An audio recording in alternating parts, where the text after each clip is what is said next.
Welcome back to my channel মিষ্টির home and travel blogs. আজকের ব্লগে আমি কোনো ট্রাভেল ভিডিও শেয়ার করছি না। আজকে আমি তোমাদের সাথে শেয়ার করে নেব একদম নবাবী স্বাদের মাটন রেসিপি। তো দেখে নাও এই চমৎকার রেসিপিটা বানানোর জন্য আমি এখানে 1 কেজি পরিমাণ মাটন নিয়ে নিয়েছিলাম। আর মাটনটাকে অবশ্যই ভালো করে ধুয়ে পরিষ্কার করে নিতে হবে। মাংসটা ম্যারিনেট করার জন্য এর মধ্যে পরিমাণ মতো নুন, 1 টেবিল চামচ পরিমাণ আদা রসুন বাটা, কাশ্মীরি লঙ্কার গুঁড়ো, গোলমরিচের গুঁড়ো আর আধখানা লেবুর রস দিয়ে ভালো করে মেখে এটাকে অন্ততপক্ষে 1 ঘন্টার জন্য ম্যারিনেট করে রাখতে হবে। আর খুব ভালো হয় যদি এটাকে 6 ঘন্টা ম্যারিনেট করে রাখা যায়। একদম শেষে 1 টেবিল চামচ পরিমাণ তেল দিয়েছিলাম, সেটাকে বলা হয়নি, তো 1 টেবিল চামচ পরিমাণ তেলও দেওয়া যেতে পারে।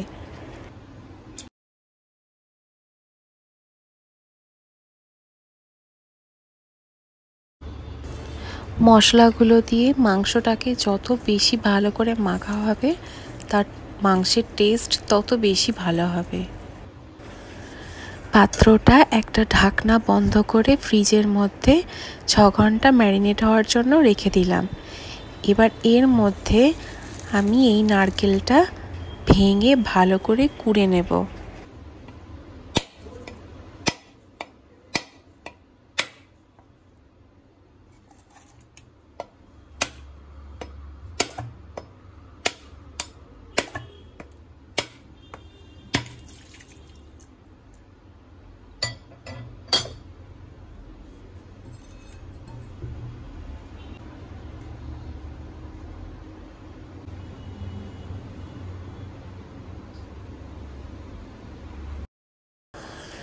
নারকেল কোড়া হয়ে গেলে পরে একটা গ্রাইন্ডারের মধ্যে নারকেল কোড়াগুলোকে নিয়ে ওর সাথে সামান্য একটু জল মিশিয়ে একটা স্মুথ পেস্ট বানিয়ে নিয়েছি। আর এরপরে 4টে পেঁয়াজের পেস্ট বানিয়ে নিয়েছি। এরপরে একটা ছাঁকনির সাহায্যে নারকেলের পেস্ট থেকে নারকেলের জুসটা বের করে নেব।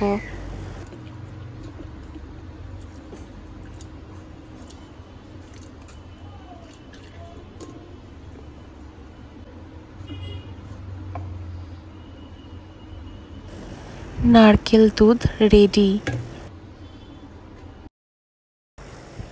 এরপরে একটা বাটিতে 1 চা চামচ পরিমাণ চারমগজ বাটা, 10 থেকে 15টা কাজু আর 1 টেবিল চামচ পরিমাণ পোস্ত একসাথে নিয়ে এর মধ্যে অল্প একটু জল মিশিয়ে 10 থেকে 15 মিনিটের জন্য ভিজিয়ে রেখে দেব। 15 মিনিটের জন্য ভিজিয়ে রাখা হয়ে গেলে এটার একটা স্মুথ পেস্ট বানিয়ে নেব।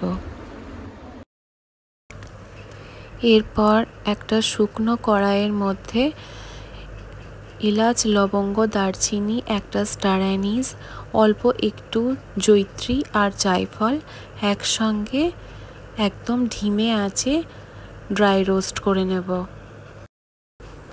ঠান্ডা হয়ে গেলে এই মশলাগুলো একটা হামানদিস্তার মধ্যে কুটে নেব।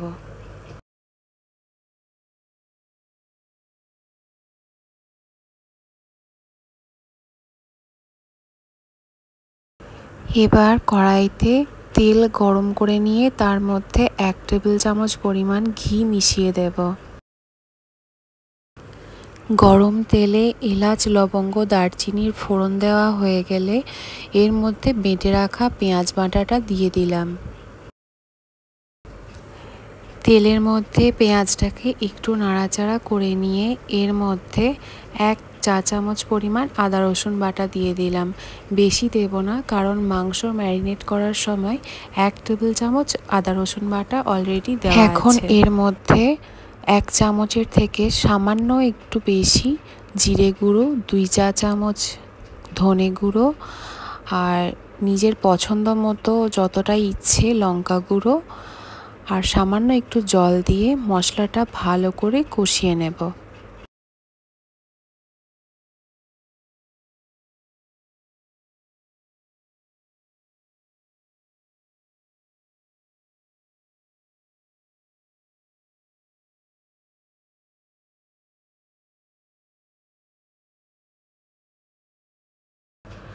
মশলাটা সামান্য একটু কষানো হয়ে গেলে এর মধ্যে একটু নারকেল দুধ দিয়ে দেব। মশলাটা খুব ভালো করে কষে নিতে হবে যতক্ষণ না মশলা থেকে তেল ছেড়ে বেরিয়ে আসছে।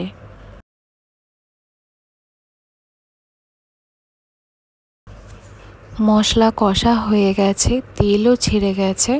এবার এর মধ্যে আমি ম্যারিনেট করে রাখা মাটনটা দিয়ে দিলাম।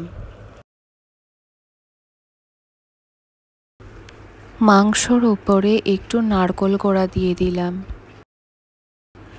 1 চা চামচ পরিমাণ চিনি দিলাম। লো টু মিডিয়াম ফ্লেমে রেখে মাংসটা মশলার সাথে খুব ভালো করে মিশিয়ে নিতে হবে।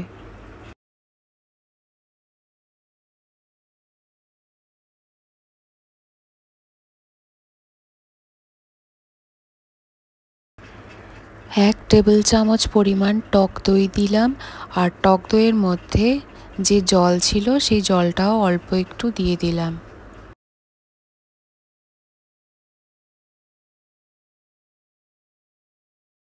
এবার কাজ হচ্ছে একদম হাতের সময় নিয়ে লো ফ্লেমে মাটনটাকে একটু একটু করে কষিয়ে নেওয়া। কড়াইয়ের ঢাকনা বন্ধ করে একেবারে ধিমে আঁচে মাটনটাকে আমি রান্না করব। আর মাঝে মধ্যে ঢাকনা সরিয়ে মাটনটাকে একটু নাড়িয়ে চাড়িয়ে নেব। যতক্ষণ না মাংস কষে তেল বের হচ্ছে ততক্ষণ আমি মাটনটাকে এভাবে একবার ঢাকনা বন্ধ করে আবার ঢাকনা সরিয়ে নাড়াচাড়া করে রান্না করতে থাকবো।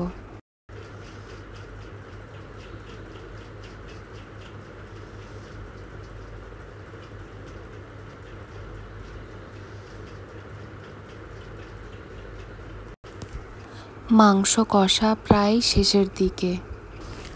মাংস কষা হয়ে গেছে।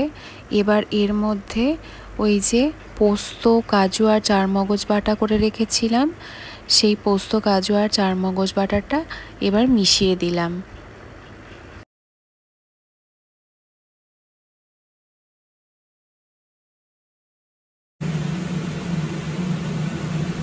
অল্প একটু জল দিলাম।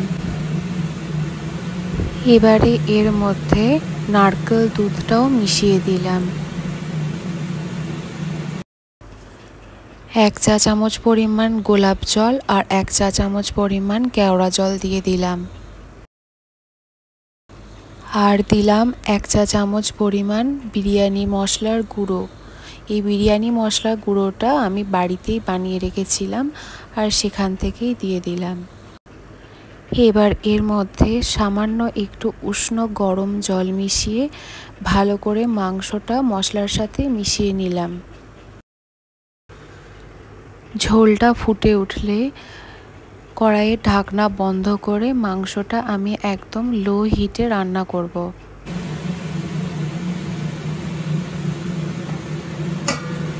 মাংস সেদ্ধ না হওয়া পর্যন্ত আমি এভাবেই রান্না করব।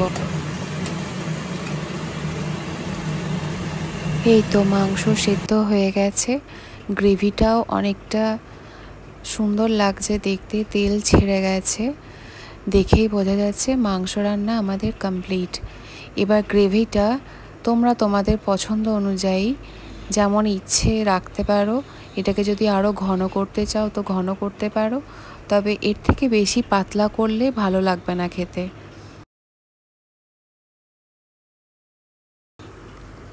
মাটনের এই রেসিপিটার নাম মাটন চাপও দেওয়া যেতে পারে। এই মাটন চাপ সব থেকে বেশি ভালো লাগে খেতে আমার মতে লাচ্চা পরাঠা বা পোলাও বা বিরিয়ানির সাথে, জাস্ট অসাধারণ লাগে। তো আমি মাটন চাপটা বিরিয়ানির সাথেই ট্রাই করেছিলাম, আগেও খেয়েছি, দারুণ লাগে। তোমাদেরও যদি রেসিপিটা ভালো লেগে থাকে অবশ্যই বাড়িতে ট্রাই করে দেখতে পারো। আর যদি সত্যি ভালো লেগে থাকে তাহলে লাইক, কমেন্ট, শেয়ার আর সাবস্ক্রাইব করতে ভুলে যেও না। Thank you for watching.